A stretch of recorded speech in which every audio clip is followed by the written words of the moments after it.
Give me the whole thing. What does Jesus say? Everybody starts halfway through.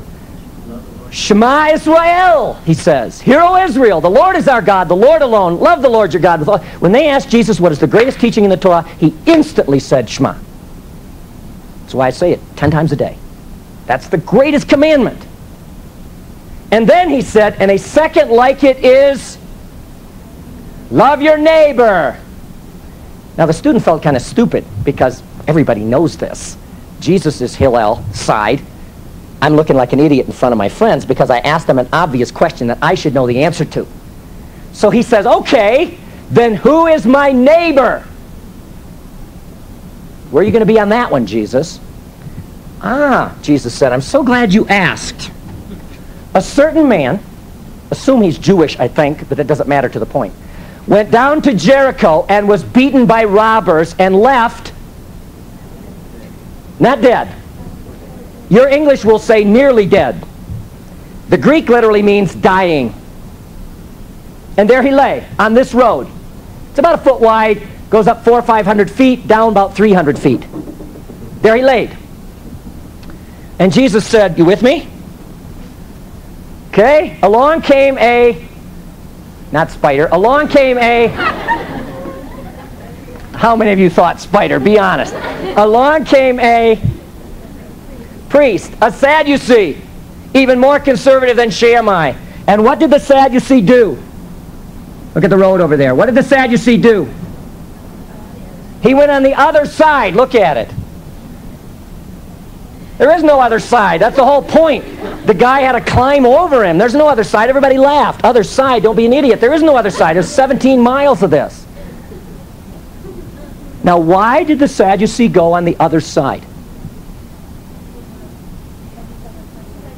Why didn't he want to be unclean near a dead or nearly dead person? Because the Bible says so. Anyone who serves in the temple may not touch a dead or dying body, even if it's his father, his mother, his brother, his sister, his wife, or his children. God said, don't touch. And we all blast that priest. What was he doing? Obeying God. But what had he decided was the greater commandment? Be clean or love your neighbor? Don't make him scum. He may have in Jesus' mind, or theirs, we'll ask someday, been weeping that he couldn't help, but he was going to obey God. He was wrong, but he was going to obey God. Along came a Levite. What did he do? Same thing. Why? He obeyed God. Now at this point, the student's going, this is cool, because I know what Jesus is going to say here. The next guy coming along is going to be a Pharisee. And since we're of the Hillel school, what would the Hillel Pharisee say should happen to the dead, nearly dead body? What's the greater commandment according to Hillel? Be clean or love your neighbor? So what would the Pharisee of Hillel's tradition have done? Helped him. Now we all think, oh my goodness, if a Pharisee would have walked along, he'd have seen that beaten up guy, kicked him 3 times and rolled him off the edge to make sure it was finished. Not if he was Hillel. If he was Hillel, he'd help him. And I think this kid, your age, was sitting there going, we're going to look cool. Because he's going to make us Hillel folks look right on. And Jesus does. David Flusser calls this the greatest parable ever told in Jewish history. It's brilliant. Jesus said, along came a Samaritan. I know what the kid is doing. He's going, oh my gosh, I am going to look like an idiot to my friends. Is there a way out of here? Along came a Samaritan. What is his Bible? The Torah. Samaritans lived by the Torah. What does the Torah say about a dead or nearly dead body? Don't touch. What did he do? Look it up. 7 times. It's like Jesus is rubbing it in. Touch, touch, touch, touch, touch, touch, touch, touch, touch, touch, touch. The guy just sat there touching. He put salve on and he lifted him and he carried him and he put him and then he covered him. And what did the Samaritan decide was the greater commandment? And now Jesus gets that rabbinic fire. And he says to the kid, And who was the neighbor? Kid can't even answer. He can't say Samaritan. His friends will all, the one who helped him. What? The one who helped him is the neighbor. And Jesus said, then go. That's Luke. Give me Matthew. Then go, love your neighbor. Who is the neighbor in the parable? We all want to make the neighbor the beaten up guy. That the parable of the Good Samaritan is about helping people laying along the road. That is not the first point. Who is the neighbor in the parable at the end? The Samaritan. It's the scum of the earth. It's the person you despise. And Jesus said, you go love the person you despise. You love your enemy. And then he says, unless your righteousness is greater than the righteousness of these Pharisees.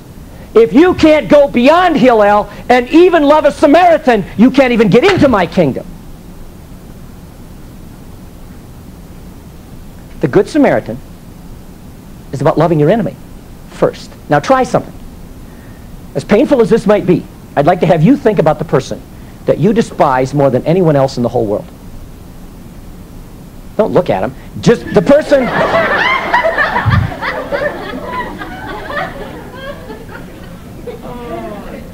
Maybe they did something to you so unspeakable that you couldn't say it in public.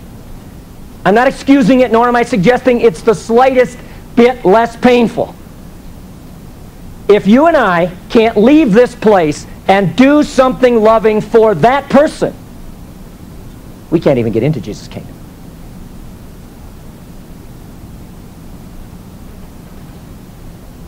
And it scares me to death. Now notice what Jesus did. What Jesus did.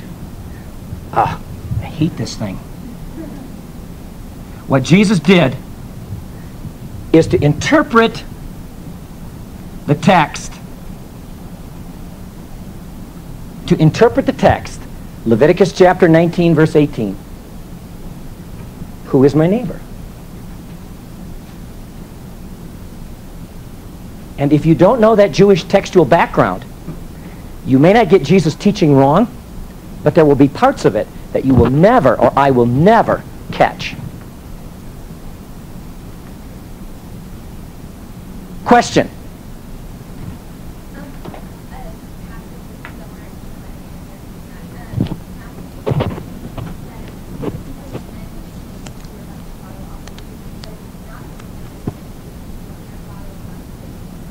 See, and what Jesus, that's so good, that's such insight into the text. Jesus is saying, look, I'm not asking you to be perfect. And I'm not asking you to say that what the person did to you was good or right or should be forgotten. What I'm saying to you is if you can't do loving things for them, then don't ask God to do loving things for you, because what you've done against God is every bit as bad as what they've done against you. Question. Good thought.